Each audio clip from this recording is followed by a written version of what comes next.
Assalamualaikum warahmatullahi wabarakatuh. Bismillahirrahmanirrahim. Alhamdulillahirabbil alamin. Allahumma sholli ala Muhammad wa ala ali Muhammad amma ba'du. Saudara-saudara sekalian, selamat bertemu kembali dalam perbincangan kita mengenai filsafat ilmu. Sebelum kita membahas tentang apa itu filsafat ilmu, ada baiknya kita memahami dulu tentang filsafat itu sendiri.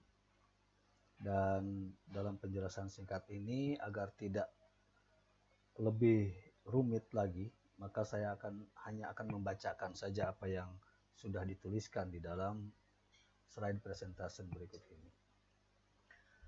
Ada beberapa hal yang akan dibahas. Pertama, pendahuluan mengenai pertanyaan apa asal usul atau kenapa manusia berfilsafat atau asal usul dari pengetahuan. Lalu pengertian tentang filsafat, dan akan dikupas berbagai pengertian dari berbagai tokoh filosof. Kemudian ciri-ciri berpikir filsafat, dilanjutkan dengan prinsip-prinsip dalam berfilsafat dan penutup. Ada satu kutipan yang mungkin akan mengantarkan kita kepada pemahaman awal dari filsafat itu sendiri, bahwa pengetahuan dimulai dengan rasa ingin tahu, kepastian dimulai dengan rasa ragu-ragu, dan filsafat dimulai dengan kedua-duanya. Di sini sudah nampak ada pertalian antara filsafat dengan ilmu pengetahuan. Dan memang pada kenyataannya filsafat merupakan pionir atau merupakan cikal bakal terciptanya ilmu pengetahuan bagi umat manusia. Mungkin bisa dijelaskan dalam bagian-bagian berikut.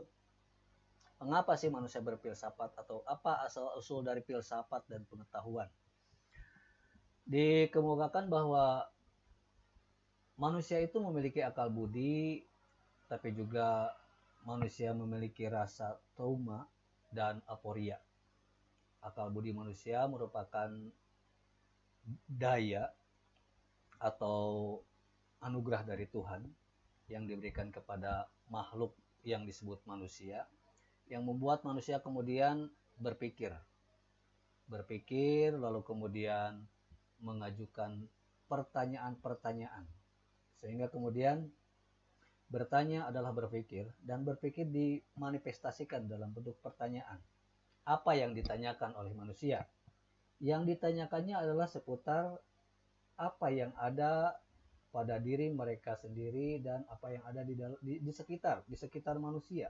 Kita bertanya-tanya tentang siapa diri kita, dari mana asalnya, apa sebenarnya jagat raya ini, apa benda itu, dari mana asalnya, bagaimana bahannya, dan sebagainya.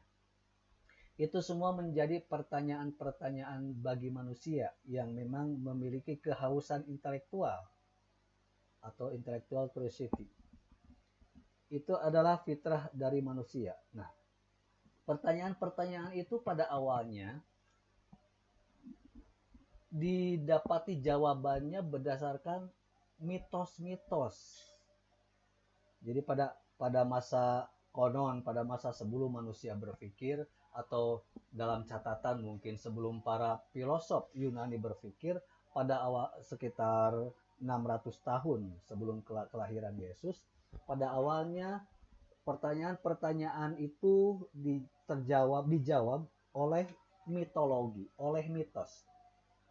Dan di berbagai tempat mitos-mitos itu memang ada. Misalnya tentang gempa bumi. Apa sih gempa bumi itu? Oh, karena bumi itu diletakkan oleh Tuhan di atas tanduk sapi, maka gempa bumi itu diakibatkan karena sapi bergerak. Itu salah satu yang diungkapkan di satu peradaban. Atau misalnya di Bali, konon orang Bali dulu punya mitos tentang gempa bumi, bahwa di dalam perut bumi itu ada kura-kura yang kemudian diikat oleh 2 ekor naga. Satu naga melambangkan tanah dan satu naga lagi melambangkan air. Gempa bumi diakibatkan oleh kura-kura yang menggeliat atau bergerak. Ketika pergerakannya tidak begitu besar, maka kemudian naga yang menyimbolkan tanah itu juga ikut tergerakkan, dan pergerakan itu menimbulkan guguran lahar pada gunung berapi dan juga gempa bumi. Tapi ketika sang kura itu bergeraknya begitu lincah, maka dia pun akan juga menggerakkan naga-naga yang melambangkan air sehingga terjadi tsunami. Dan banyak hal lagi, misalnya itu yang mungkin mencirikan tentang aporia atau masalah-masalah yang senantiasa dihadapi oleh manusia terkait dengan apa yang ada di dalam kehidupannya, dan itu kemudian menjadi sebuah kecemasan, dan maka jalan keluar ketika kemudian yang menjawabnya adalah mitos-mitos, maka yang dilakukan oleh manusia adalah upacara-upacara semacam kecemasan manusia ketika katakanlah kecemasan orang Jawa ketika menghadapi gelombang besar di Laut Kidul. Dipercaya bahwa ratu penguasa Laut Kidul sedang ngamuk, katakan seperti itu. Maka bagaimana penyelesaiannya? Diselesaikan dengan cara upacara larung laut misalnya. Memberikan sesajen agar ratu Laut Kidul itu kemudian sibuk untuk memasak gulai misalnya, sehingga melupakan tentang ombak besarnya. Nah, itu mitos-mitos yang mengawali adanya pertanyaan-pertanyaan manusia atau jawaban-jawaban atas pertanyaan-pertanyaan manusia terkait dengan apa yang membuat mereka kagum terhadap dirinya, terhadap alam lingkungannya, dan juga apa yang membuat mereka takut.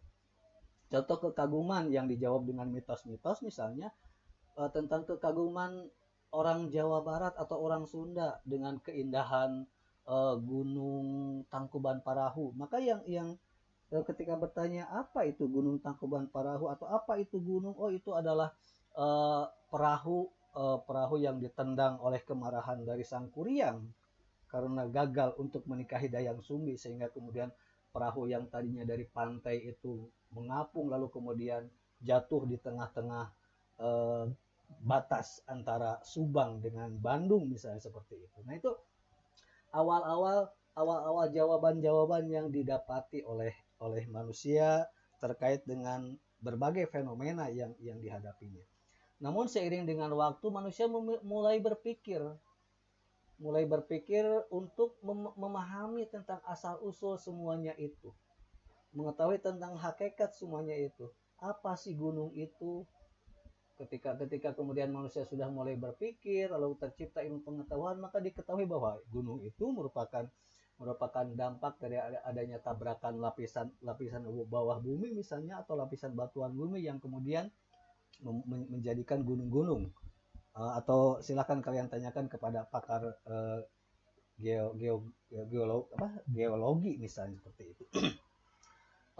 Atau misalnya apa yang menyebabkan gunung itu memuntahkan lahar, apa yang kemudian menyebabkan lautan itu berombak besar. Maka ketika kemudian sudah dipahami tentang apa hakikat dari masalah itu, lalu kemudian dipahami juga dengan misalnya kapan biasanya terjadi, pada musim apa dan lain sebagainya. Ketika manusia sudah memiliki pengetahuan, maka jawaban-jawaban atas apa yang kemudian menjadi kegelisahan bagi manusia di dalam menjalani kehidupannya terkait dengan lingkungan yang mencemaskan itu, maka ditemukan jalan keluar. Yang diantaranya adalah hasil pemikiran manusia itu menghasilkan apa yang kemudian dinamakan sebagai ilmu pengetahuan. Dan jalan keluar itulah kemudian tidak jarang menghasilkan temuan yang sangat berharga bagi kehidupan manusia. Sehingga peran atau akal pikiran manusia yang kemudian dicurahkan untuk memahami alam ini, maka kemudian terciptalah ilmu pengetahuan yang membantu untuk mempermudah manusia di dalam menjalani hidup, atau misalnya membantu manusia keluar dari masalah-masalah yang dikhawatirkannya dalam kehidupan. Itu awal mula manusia berfilsafat dan terciptanya ilmu pengetahuan. Lalu apa sih arti dari filsafat itu sendiri? Mungkin tadi sudah tergambar bahwa filsafat itu adalah cinta kebijaksanaan, cinta kearifan, mencintai sebuah hakikat kebenaran.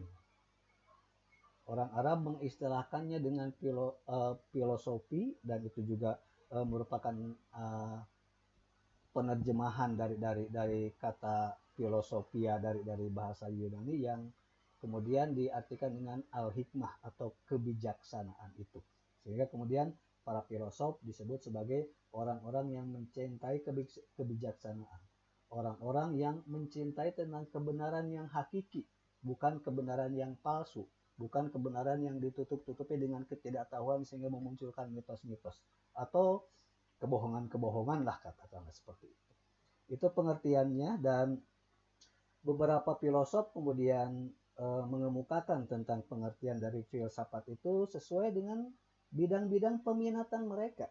Thales misalnya, seorang filosof alam atau kosmologi, maka mengemukakan definisi filsafatnya sesuai dengan peminatannya untuk mencermati alam. Dia konon pernah bertanya-tanya tentang apa esensi dari semua benda-benda, dari semua makhluk yang ada di hadapannya. Apa yang menyamakan, dia percaya bahwa ada satu zat yang kemudian menjadi cikal bakal yang pada perubahannya kemudian menjadi atau bahan yang kemudian bisa menjadi manusia, bisa menjadi tanah, bisa menjadi binatang dan lain sebagainya. Dia mau berpikir tentang hal itu, yang kemudian ya menghasilkan ilmu tentang fisika. Ketika pikiran-pikiran itu dikembangkan, maka manusia modern kemudian mengembangkan pemikiran-pemikiran itu, dan terciptalah ilmu-ilmu tentang fisika. Kemudian Pythagoras memahami filsafat sebagai cinta kearifan. Oleh karenanya kemudian para filosof atau filosofer adalah para pecinta kearifan, yaitu kebenaran yang hakiki tadi. Socrates sebagai filsuf moral memahami filsafat sebagai suatu peninjauan diri yang bersifat reflektif, memahami tentang siapa diri kita, apa fungsi kita untuk hidup dan sebagainya. Jadi berefleksi, merenungkan terhadap asas-asas kehidupan yang adil dan bahagia. Lalu Plato, seorang filsuf spekulatif, dia tidak pernah puas dengan apa yang ada, tidak puas dengan apa yang hanya tergambar di dalam dunia kasat mata, tapi kemudian selalu berpikir tentang apa yang asli, apa yang murni di balik semua yang terindra seperti itu. Menemukan kenyataan-kenyataan yang asli, murni dan mutlak tentang sebab dan asas yang paling akhir dari segala sesuatu. Aristoteles, seorang filsuf metafisika, ini hampir-hampir mirip seperti itu. Metafisika itu adalah setelah fisika. Yang dimaksud dengan setelah fisika itu karena memang pembahasan tentang metafisika itu mengikuti pembahasan tentang fisika awalnya, tapi bukan berarti kemudian itu ada di belakang hal-hal yang fisik atau hal-hal yang ada. Tapi metafisika itu merupakan awal atau latar belakang munculnya hal-hal yang fisik. Dia mengatakan bahwa filsafat itu merupakan padanan kata epistem, suatu kumpulan teratur. Jadi ada sistem yang membuat terlahirnya sebuah pengetahuan, yang membuat lahirnya sebuah objek tertentu. Dia dikenal sebagai seorang filosof yang memberikan kepada kita kemudahan untuk mengklasifikasikan berbagai benda, berbagai binatang dan sebagainya. Manusia itu ada kesamaannya dengan embe misalnya. Dia sama-sama hewan bertulang belakang dan mamalia. Apa ciri-cirinya? Karena dikelompokkan sebagai makhluk yang melahirkan, lalu kemudian vertebrata karena memiliki tulang, hanya bedanya kalau manusia berjalan tegak, embe kemudian ngorondang. Itu atau misalnya sama-sama karena sama-sama pemakan rumput. Karena dia menggolongkan rumput yang dimakan oleh embe itu sama dengan rumput yang dimakan oleh manusia yang kemudian disebut padi. Nah, itu pengamatan seperti itu kemudian melahirkan klasifikasi. Oh, ini hewan vertebrata, ini hewan avertebrata, bagaimana kemudian karakteristiknya dan lain sebagainya. Itu juga kemudian yang barangkali melatar belakangi kenapa yang menjadi hewan percobaan itu monyet. Oh, karena monyet itu saudara bagi manusia, sehingga kemudian ketika ada obat-obatan baru terkait dengan penyakit-penyakit yang diderita oleh manusia, maka monyet yang kemudian menjadi sasarannya untuk dilakukan percobaan-percobaan. Itu karena merupakan hasil dari perenungan-perenungan filsafat pada awal. Lalu ada seorang filosof yang pandai bersyukur barangkali, atau yang menerima apa adanya tentang apa yang disebut dengan kebahagiaan hidup, yaitu Marcus Tullius Cicero. Dia mengatakan bahwa filsafat merupakan ibu dari semua pengetahuan. Jadi kita mengetahui alam ini, kita mengetahui hakikat hidup ini untuk apa? Ketika kemudian sudah dipahami tentang hakikat dari hidup, tentang tujuan dari hidup ini, asalnya dari mana, mau kemana, maka kemudian ketika ingin mencapai kebahagiaan hidup, maka terima saja apa yang kemudian ada pada diri kita. Penderitaan-penderitaan itu biasanya datang karena ketidakpuasan, karena kekecewaan dan lain sebagainya, dan rasa ketidakpuasan, rasa sedih, rasa kecewa itu diakibatkan oleh karena kita mengharapkan sesuatu yang di luar diri kita. Itu yang diungkapkan oleh Cicero di dalam filsafatnya, dan dia mengatakan bahwa filsafat merupakan ibu dari semua pengetahuan, dalam artian itu merupakan cikal bakal dari semua kearifan manusia. Nah, ini beberapa definisi filsafat yang dikemukakan oleh tokoh-tokoh filsafat Yunani, yang kemudian mereka mengemukakannya berbeda-beda karena memang sesuai dengan bidang peminatan atau objek yang mereka pikirkan di dalam berfilsafatnya. Dan ciri-ciri pemikiran filsafat itu seperti apa? Descartes mengatakan bahwa filsafat merupakan kegiatan berpikir manusia yang berusaha mencapai kebijakan atau kearifan atau kebenaran yang hakiki tadi. Dan kebenaran itu merupakan buah dari olah pikir manusia yang dihasilkan dari usaha untuk mencari hubungan antara pengetahuan dan implikasinya. Jadi tidak sekedar mengetahui, tidak sekedar kemudian benda ini asalnya dari ini dan lain sebagainya, tapi apa implikasinya bagi kehidupan, apa manfaatnya dan lain sebagainya. Sehingga berfilsafat bukan saja berusaha menemukan pikiran atau menemukan kesimpulan-kesimpulan pemikiran kita tentang sesuatu atau tesis, tapi juga kontra pikiran, antitesis, sehingga kemudian dari adanya tesis dan antitesis, dari adanya pernyataan lalu kemudian pernyataan yang menjadi lawannya, ditemukanlah sintesa atau penyatuan sehingga tercipta keseimbangan baik yang sejalan maupun yang bertabrakan untuk menyiasati pokok yang ditelaahnya, untuk kemudian sampai kepada kesimpulan yang hakiki, untuk sampai kepada kesimpulan yang sebenar-benarnya tentang objek yang dikaji, bukan sekedar lurus saja mengikuti pendapat kita tanpa kemudian mempertimbangkan pendapat-pendapat yang lain yang berbeda. Karena di dalam pemikiran-pemikiran yang berbeda itu kemudian kemungkinan kita akan menemukan kebenaran yang hakiki.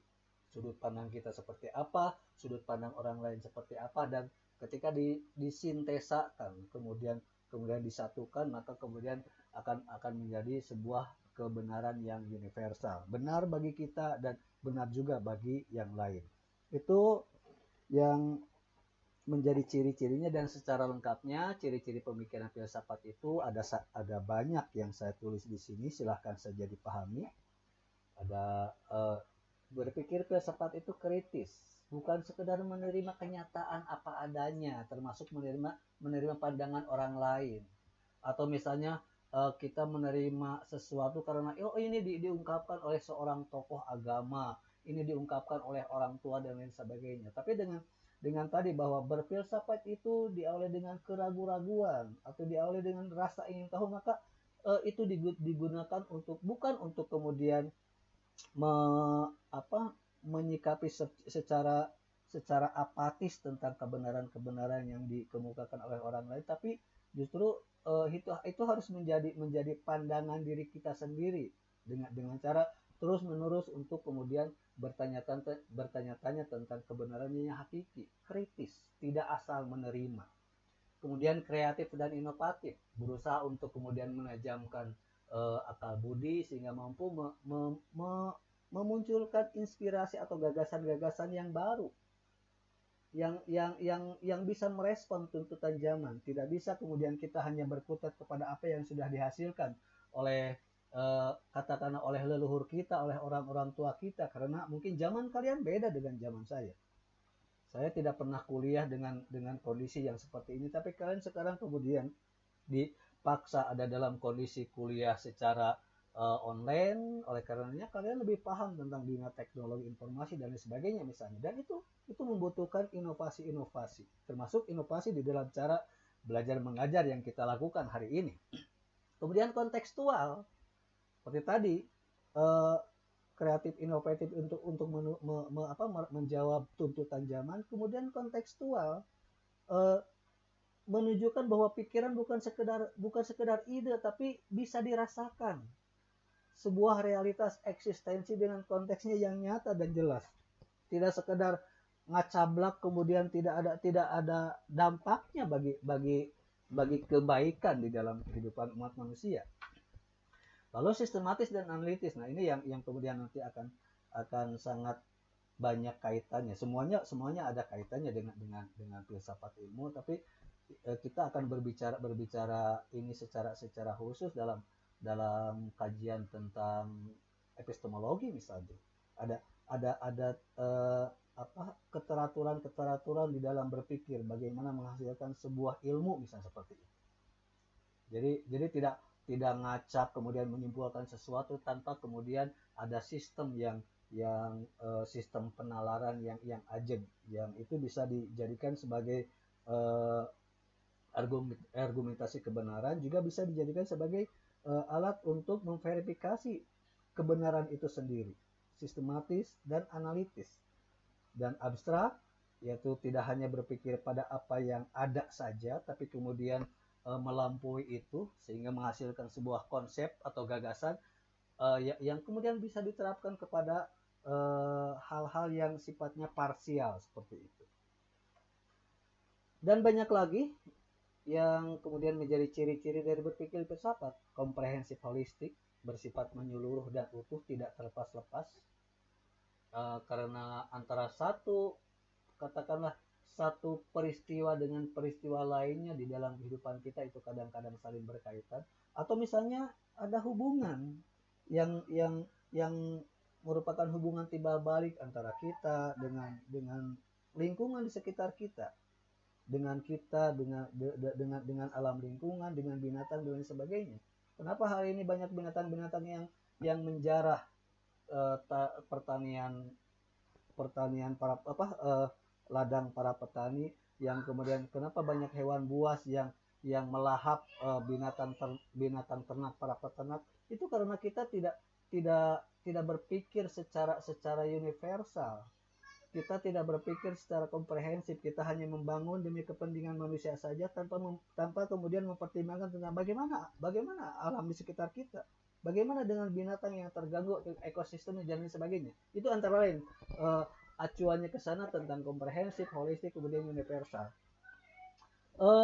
Dan hal lainnya atau yang penting misalnya ada humanistik, meletakkan hakikat pemikiran pada nilai dan kepentingan kemanusiaan sebagai titik orientasinya, sebagai titik pengembangannya, dan itu kemudian menjadikan manusia yang berpikir atau manusia yang berfilsafat kemudian akan memiliki kendali.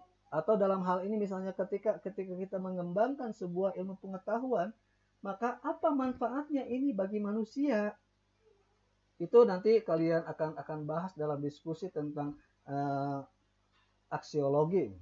Ketika sebuah ilmu kemudian dihasilkan dan ini justru akan membahayakan manusia, maka untuk apa ilmu itu dikembangkan? Jadi ada semacam rem bahwa kita bisa berpikir sebebas mungkin, kita bisa kemudian menemukan segala sesuatunya, kita bisa mencipta dan sebagainya, tapi harus ada ukuran-ukuran. Ini untuk apa? Tadinya kan kita berpikir tentang jagat raya ini, kita berpikir tentang manusia, kita berpikir tentang bagaimana hubungan berbagai makhluk Tuhan di muka bumi ini, untuk kemudian kita bisa menikmatinya dari rasa trauma itu, dari rasa kekaguman, sehingga kita bisa menikmatinya dan terhindar dari bahaya. Jadi untuk kepentingan manusia. Tapi kalau kemudian kita terlalu asyik dengan katakanlah melakukan eksperimen sehingga menghasilkan sebuah temuan atau sebuah ilmu yang membahayakan bagi umat manusia, itu untuk apa? Jadi nilai humanistik itu menjadi salah satu ciri dari pemikiran filsafat. Direnungkan, ketika direnungkan segala-galanya secara komprehensif, secara universal, lalu kemudian kontemplatif, diarahkan untuk menajamkan kepekaan, maka apa yang kemudian dihasilkan dari hasil perenungan itu, yang kemudian memunculkan beragam ilmu pengetahuan bagi manusia, maka dipertimbangkan pula pengetahuan ini untuk apa. Ini antara lain ciri-ciri yang sangat banyak itu, yang silahkan saja kalian baca di dalam sumber-sumbernya yang sudah saya lampirkan terkait dengan apa yang menjadi ciri-ciri pemikiran filsafat. Dan dengan ciri-ciri itulah kemudian maka ketika kita akan berpikir, katakanlah, atau dalam bahasa gayanya ketika kita akan berfilsafat, ketika kita mulai untuk merenungkan tentang diri kita, merenungkan tentang alam dan lain sebagainya, maka harus memiliki sikap-sikap meniadakan kecongkakan.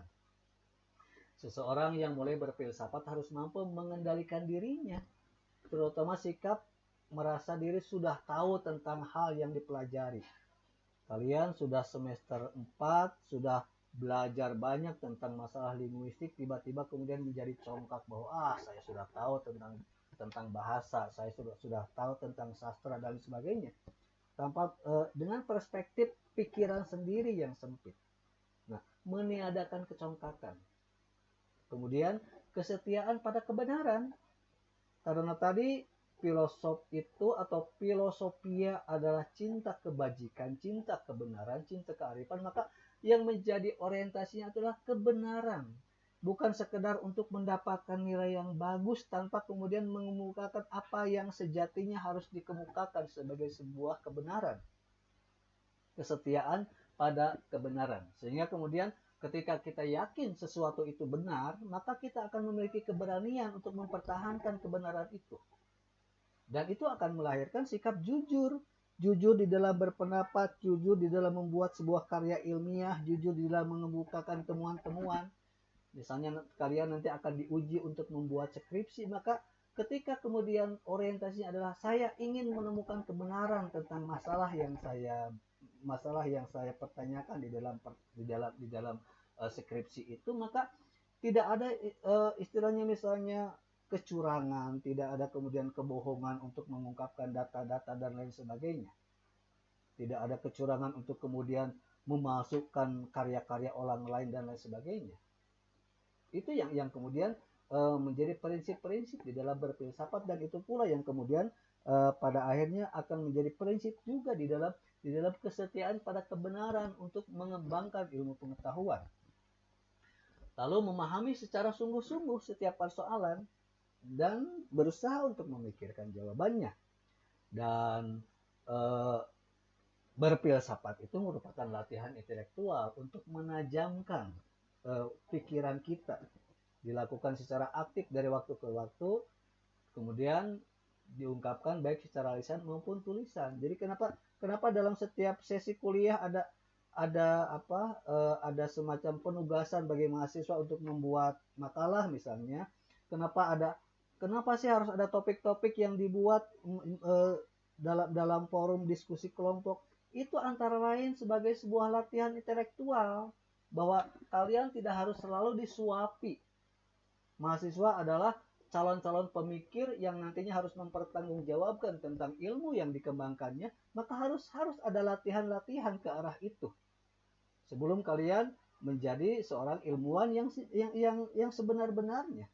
Dan latihan-latihan yang dilakukan oleh calon-calon pemikir itu ya latihan berpikir.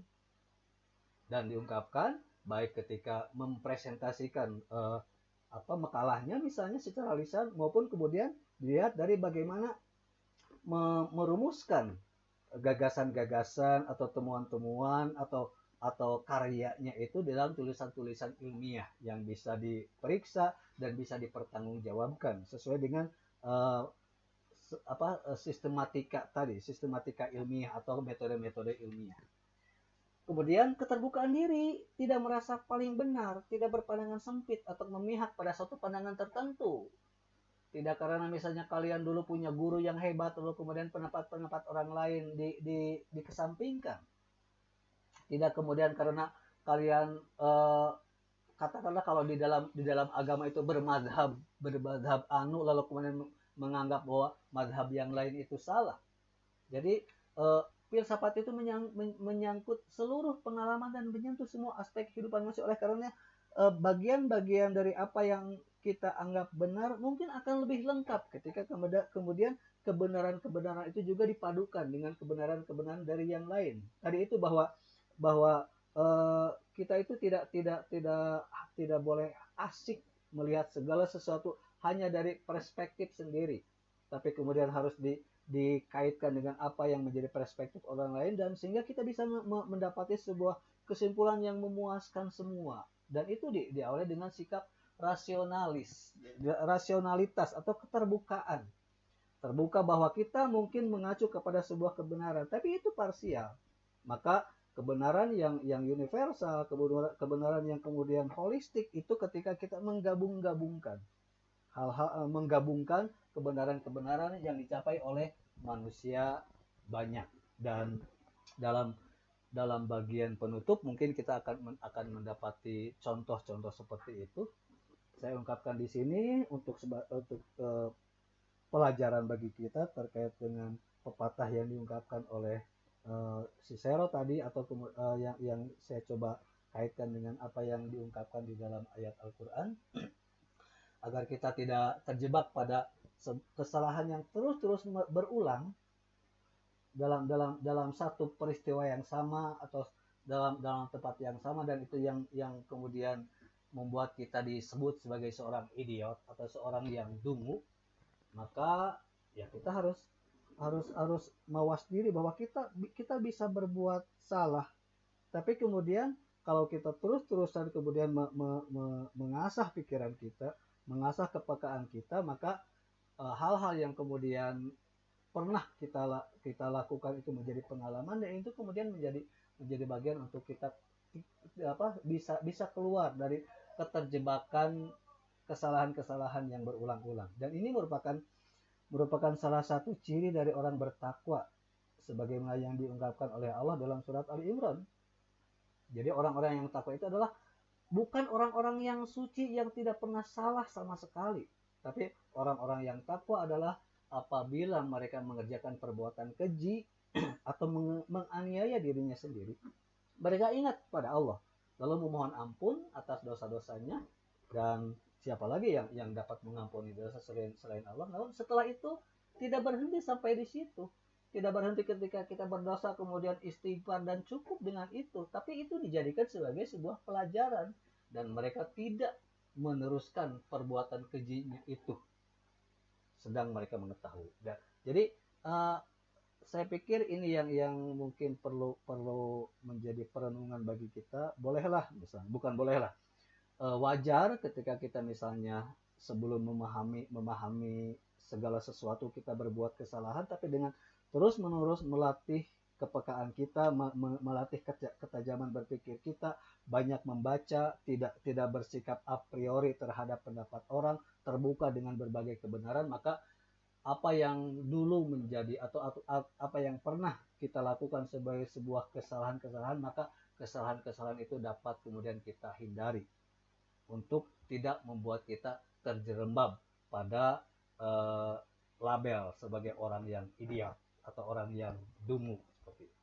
Dan sebagai penutup, sebagaimana sikap keterbukaan tadi pada kebenaran, bahwa kalian hari ini mempelajari tentang bahasa, mempelajari tentang sastra seperti itu, kebenaran ilmu-ilmu empiris, biologi, fisika atau geografi itu memiliki kedudukan yang sama dengan kebenaran-kebenaran ilmu normatif, dengan kebenaran-kebenaran ilmu humaniora dan sebagainya, ilmu hukum, ilmu etika, juga sama dengan ilmu-ilmu kerohanian, sama dengan kebudayaan, dengan teologi. Oleh karenanya, seseorang harus makin mengembangkan keahlian. Silakan kalian kembangkan kepakaran di bidang bahasanya, kepakaran di bidang sastranya, dengan mempertajam daya eksplorasi, analisis, serta pembuktian atas setiap pemikirannya, membuktikan tentang kebenaran ilmunya, tapi juga harus terbuka terhadap kemajumukan kebenaran. Apa yang kalian kembangkan hari ini itu tidak semata-mata merupakan modal untuk kemudian kita bisa hidup bahagia, bisa menikmati dunia, bisa kemudian keluar dari berbagai kekhawatiran tentang dunia. Oleh karenanya, tidak menutup diri dengan memutlakan klaim kebenaran sendiri sebagai satu-satunya kebenaran yang mutlak. Dan harus bersedia untuk mengkomunikasikan setiap pemikiran secara terbuka, baik dalam bentuk ide, pengetahuan, ilmu, agar dapat menyumbang bagi pengembangan alam pikiran, pengetahuan, dan ilmu secara lebih utuh dan lengkap.